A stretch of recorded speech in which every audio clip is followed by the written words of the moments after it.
Ако не знаете што, тогаш следете култура, култура и само култура. Добро, и малку спорт. Спорт ќе има на крај, во меѓувреме минути ќе има и Кристина, но со тема култура, а ние овој блог го отвораме со Бете Илин или Елизабета Илиевска, композиторка, македонска. Добро утро. Добро утро. Светски позната, светски призната, богат опус, иако релативно млада, нели? Она што е последно како остварување е концертот Бедем, настоен како Бедем, како брег што спојува со оркестарот на Македонска филхармонија. Точно. Благодарам на поканата. На 9 март во Македонската филхармонија, на самата програма на Македонска филхармонија, се изведе моето дело Роберт Свит. Односно, тоа е оркестарска свита, се изведува два става од оваа оркестарска свита премиерно. Имав таа чест да настапи Македонската филхармонија и под диригентската палка на светски познатата диригентка Ребека Тонг. Ќе зборуваме за луѓето со кои што соработувавте на изведбата на ова дело. Роберт Свит, нешто повеќе да ни кажете за она што беше ваша лична димензија на овој концерт? Точно, во 2018 година се запознав со творештвото на американскиот автор Роберт Грин. Откако ги прочитав неговите книги кои што се бестселери, решив дека за секоја книга ќе напишам по еден став од една оркестарска свита која што ја крстив Роберт Свит, односно свитата на Роберт, во негова чест. Секој став во оваа свита има дел од насловот од неговите книги. Првата книга се вика 48 закони на моќта, мојот став се вика Power. Вториот став се вика, мојот став се вика Заведување, додека книгата се вика Уметноста на заведувањето. Третиот став се вика Војна, а всушност книгата се вика 33 стратегии на војната, и последниот став се вика Мајсторство, исто имено и неговата книга. На овој концерт се изведува Заведување и Мајсторство. Самата диригентка, кога е било понудено да избере од овие ставови, ги има избрано овие два, бидејќи се карактерно различни.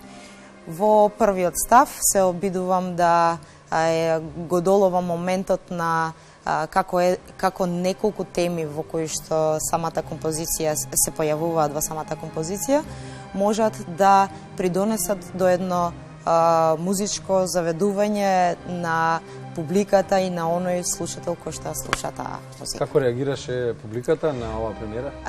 Публиката реагираше преубаво и мене ми беше многу драго што оваа композиција, иако двата става ги доживеа премиерата, ја доживеа во Скопје, бидејќи често ми се изведуваат композиции надвор од нашата држава, но најчесто на тие премиери или не одам, или кога одиме најтесниот круг мои пријатели кои што сме таму и ги доживуваме премиерите. Овде ми беше мило заради тоа што поголем дел на пријатели можеа да присуствуваат конечно на симфониско дело и да ја доживеат премиерата заедно со мене. Македонските музичари се познати во светот по тоа што внесуваат многу свое лично, секој музичар, нели, секој композитор внесува свое лично, меѓутоа нашето од ова подневје е некако многу карактеристично и многу различно од она што светот го создава и го има, па колку вие внесувате од она македонското во делата и како тоа таму некаде на друго место е прифатено? Македонскиот фолклор многу често го користам во композиции, иако не во оваа композиција, можеби во третиот став не користам македонски фолклор, но самиот метар 7/8 е оној кој што е нели карактеристичен за нашето подиеме. Но оваа композиција која пишував не беше нарачка, туку беше она што јас сакав да го напишам, така да можеби нема некој македонски фолклор, но има она што е мој белег во самата композиција. Како публиката надвор реагира на нашите дела, на македонските дела? Па самиот момент што повеќе сум изведувана во странство отколку овде и многу често ги бараат композициите, дури и кога ќе слушнат некоја композиција, бараат премиера од мене, значи да напишам нова композиција за нив, заради тоа што секој сака да има своја композиција за себе. Иако имам и многу реизведби на тие композиции, така да убаво ги доживуваат и ми е мило што бараат понатаму за да создадам нешто ново за да може да го извадат. Оно што го бараат значи дека нешто вреди, сега колку тоа е лична проценка се разбира. Во Македонија ги видовме Леја Зу и Ребека Тонг. Прво за Леја Зу, ние знаеме некои виолинистки кои што се комерцијално популарни, зборувам за широката популација која што следи музика, оние кои што се изворно од вашата професија, така малку покритички и повеќе ги знаат виолинистките. Например, Леја Зу се вели дека една од најперспективните, меѓутоа таа, ако не се лажам, има 16 години навршени и веќе е докажана како една од најдобрите.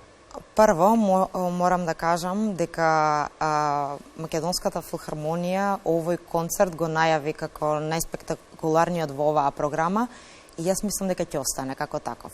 Заради тоа што прво на самиот концерт имаше женски диригент, женски солист, женски композитор, беше најавен како концерт на нели по повод месецот на жената, концерт на кој што настапуваат жени. И на тој концерт Леја Зу е виолинистка која што ги импресионираше сите со своите техники на свирење, со самиот настап, иако точно е многу млада и мислам дека светот ќе знае за неа, иако веќе има многу настапи со многу филхармонии, прекрасен солист. Леја е практично дете, има 16 години, без разлика на искуството, таа е сепак дете. Луѓето на 16 години се деца. Свири од 2 години, пред да научи да зборува. Да. Како се снаоѓа во светот на возрастните? Во моментот мислам дека има премногу настапи, буквално секоја недела различен репертуар за свирење, така да мислам дека е само насочена кон вежбањето и кон настапите. Како ја прима публиката, нејзината изведба? Публиката беше превозбудена заради тоа што слушна преубаво свирење на виолина. Претпоставам подзинати кога ќе видите на така мало девојче младо. Да, имаше и реакции од некои конкретно ученици. Леле, како добро свири, ние што правиме, викам, па вежбајте и вие ќе бидете супер. Practice makes perfect, така викаат англичаните, американците или кои да е. Или желката победува секогаш пред зајакот. Так. Без разлика колку талент имаме, ако сме секој ден насочени кон оно што го правиме, ќе имаме успех. Добро, така не учеа дека потенцијалот и талентот се 1%, а се друго е работа. Точно. Дури може би и помалку од 1% сега со современите Оно што го правиме дневно е оно што ќе бидеме за 10 години. Ако дневно вежбаме, за 10 години ќе бидеме топ, нели? Ребека Тонг е матична диригентка на Симфонискиот оркестар на Џакарта, сега тој таму некаде на другата страна од светот. Како се согласи да дојде и да го испрезентира она што го знае, што го уме баш тука во Скопје? Ребека Тонг во моментов е еден од најдобрите женски диригенти. Таа во 2020 победи на светскиот надпревар маестра за диригирање и настапува со многу филхармонии, точно е шеф диригент на оркестарот во Џакарта, но во моментов живее во UK, така да во Велика Британија и патува низ целиот свет. Прекрасен диригент, самата филхармонија, оркестарот има преубава соработка и она што е значено за мене ја доведе композицијата во она светло кое што ниту јас очекував дека ќе биде изведена, бидејќи преубав беше настапот, преубаво ги долови сите мелодиски линии, се она што јас го имав замислувано, дури и подобро. Некако светот на музиката е научен на машки композитори, на машки диригенти, на доминантност на посилниот пол во наводници, тоа не важи веќе. Не важело никогаш. Како дамите пливаат во овие води диригентски и композиторски? Тешко ли?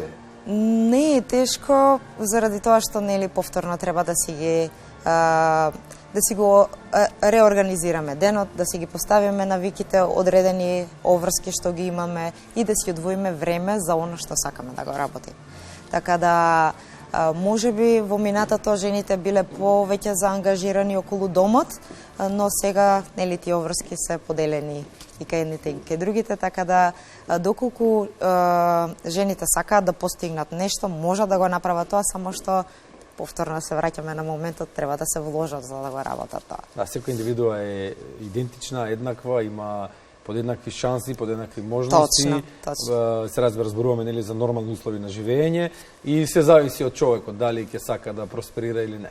Точно. Бете, ни останува да го најавиме она што ќе се случува. Многу настапи во март, во мај, во ноември, ќе одиме ретроспективно еден по еден? Па да, ајде ќе одиме поред. Значи, прво во мај на Денот на пијаното има фестивал на кој што ми се изведуваат 7 композиции, 4 се за соло пијано, другото е дуо. Потоа во мај на Светскиот ден на хармониката, на 6 мај, 15 годишно издание ни е оваа година концертот.